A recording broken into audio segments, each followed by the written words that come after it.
Hey guys, welcome back.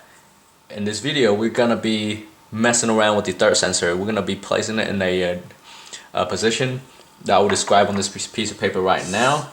So, what I have in mind is we know the sensor itself, the way that it projects things out. Let's just say this is the sensor, and the way it projects things out is in a cone position. So this is what we're gonna do. This is let's just say this is my room. This is the ceiling up here. The distance from the floor to the ceiling is about 8 feet. So I'm thinking instead of having the traditional setup where you have one sensor in in each corner and one sensor back here, what we're gonna do is instead in this case is we're gonna start out with one sensor only, okay? And we're gonna see if we can achieve 360 tracking or even room scale tracking with just one sensor for the touch controllers. So I'm gonna be putting my sensor right here. So, and on the top of the ceiling in the middle of the room. So theoretically, I'll be playing right here. This is me with my controllers.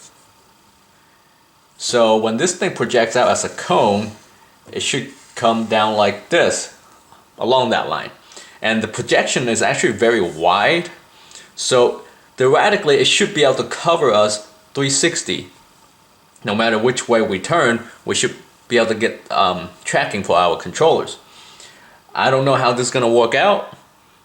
It might just fail completely. The only thing I'm kind of concerned is because we don't have a facing, because it's just a one sensor and there's no other sensor that's facing us directly. So the home page, where we usually when we put a headset on, the home page might be up in the ceiling instead of directly in front of us. I don't know how that's going to be played out depending on how the sensor is going to read our headset and controllers. So stick around. We're going to test this out and see how it works.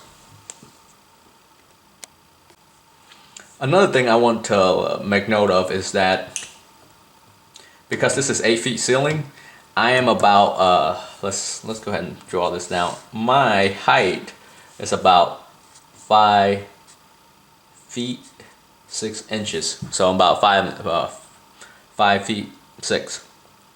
So what that means is I still have almost 3 feet from here to the ceiling, and in the almost, okay, I'm gonna put approximately 3 feet, but it's not, of course. But in the past video, I have did an experiment to see how close we can get to the sensor before we start having tracking issues, and that's approximately about 2 feet. So, but because we have this little guy right here sticking down from the ceiling, so that adds an extra link to this, and then the sensor itself, so maybe another maybe almost 7-8 inches around there from the ceiling down. So and plus it's not going to be really much of an issue because my controllers are going to be down here. The only thing that's going to be a lot closer is going to be the headset itself up here. So the headset might run into a little trouble, but I think the controller we should be okay unless we put both hands in the air and it gets too close to the sensor itself. So let's test it out. Okay guys, here is the setup. Right now you see on the ceiling right next to that lamp, that light right there, you see that little sensor right there. Yep, that's the third sensor. Now it's running on a USB 2.0 cable, and then I plugged it back into a USB 3.0 port. So hopefully that would not give us any problem with the sensors issues software side. And I used tape. I decided not to use the security camera mount because it adds an extra length. So we want to be as close to the ceiling as possible and give us plenty of length below. I use basically wire tape to tape that sensor up there. I don't recommend anybody doing this for permanent solution because it will fall off and you're gonna be breaking $80 worth of material. So that's don't do that. So for the purpose of this video though, it's okay. So right now This is the only sensor that's active. I unplugged both my other sensors, which you can see right here. If it comes to focus, that's one of them. And the other one is right over there. I unplugged both of them, so they are not working right now. So we're just gonna be using one sensor only and trying to achieve 360 or even possibly room tracking. All right, let's do this. Okay guys, I'm recording this video for the past 200 times already. I can't remember how many times I recorded this video. I keep messing up every single time, and I keep forgetting stuff every single time. So hopefully we can get this through. Now, I did the whole test already. So I'm just gonna go back and narrate what happened. I did like I said, I had a lot of recordings, but I mean, it just kind of went bizarre and crazy on me. So what you see here is where we start the configuration. And at this point, I only have one sensor hooked up, and that's the sensor directly from the top of the ceiling. Now, I picked the option says the Rift and Touch configuration. Immediately, the first problem that we have is the software itself, because you pick the touch controller and the Rift configuration, the software itself expect you to have two sensors already, but right now it's only detecting one, so it's giving us a problem. So I trying to bypass it and see what happened. And here again, you can see just one sensor only detected, and we're trying to bypass it. And the problem is, it still takes it when you have one sensor, but the problem with this is the calibration is off. So right now, when I'm put a headset on, when I'm in Oculus Home, the floor of the Oculus Home is up to my chest. So that means both my touch controller are like way up in the air somewhere, is tough to use. So this is when I go in and I try to mess around with height and see if we can recalibrate the floor. I had no luck. So we're gonna keep going, and what happened next is I have to basically plug in the other sensors. So right now we have two sensors hooked up, one directly in front of me in the corner, and the other one is still directly on top of me on the ceiling. And this time, the calibration went through. The it was able to find me, and the floor looks normal where it should be. And then we have to do the controllers, the touch controller setup here in this part. And we had some problems, but we managed to go through it as well. No issues. Now, so this is where you see the tutorial, the first contact area. Basically shows you all the controller, how it works, and overall tracking is right on, solid, no problems.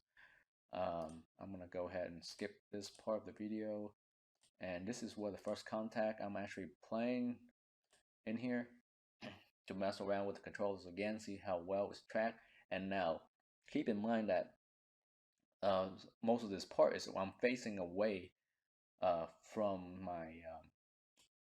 my sensor that's at a corner, so this way I can just isolate down to just one sensor directly from on top of me and see how well that can be tracked. And I have to say, tracking is solid. I mean that there's no issues with tracking, as you can see. Now I keep going back to that corner where that door is, and that's because that's where the other sensor will not be able to see me. Let me pass forward and see if I can show you a low point where we start running into trouble, and I'll explain why that is. Okay, so this is where I walk really far out, and you see there, right there is when my hand starting to wobble a little bit. I'll pause the video. So this is when I start having tracking issues with just one sensor that's on top of the ceiling. And the reason is because the projection comes down as a cone shape, and my ceiling is only 8 feet high. Because of that, I'm I'm already putting myself, I mean I'm 5'6", so I'm gonna put myself pretty close to the sensors already. So that limits how far my play area is. So basically, the higher your sensors, the more wider area you're gonna have to be able to play your games. Um, so and because this is 8 feet ceiling, and I guess my control is about somewhere about 4 feet away from the the sensor itself. That basically limits quite a bit. play area. But even that, but with that being said, I'm still able to move pretty much almost to the wall. But when you compare that to the two sensors set up in the corners, here you can see there on the screen where my hand started to wobble some more. That means I walked out of my the tracking area. When you compare this setup to the two-corner setup, the two-corner setup does give you a wider area of gameplay, no doubts about it. But I feel like the tracking for the controller are not as good. But that's just my opinion. Um, with this one, it seems like tracking is right on. I guess if you have a 9 feet ceiling or a 10 feet ceiling, and you put your sensors up there, it will basically make the cone wider, and that will give you more room to play around. So this is the original picture that we had to begin with, and we're gonna we'll plan just use one sensor and see how it works. But evidently one sensor gives us a lot of trouble. I might mess around with it in the future some more to see if we can get anything to work properly. I just want to show you that we end up having to use a second sensor as well, which is one of the sensors that I already have at the corner. But this sensor right here allows me to basically have a normal ground level.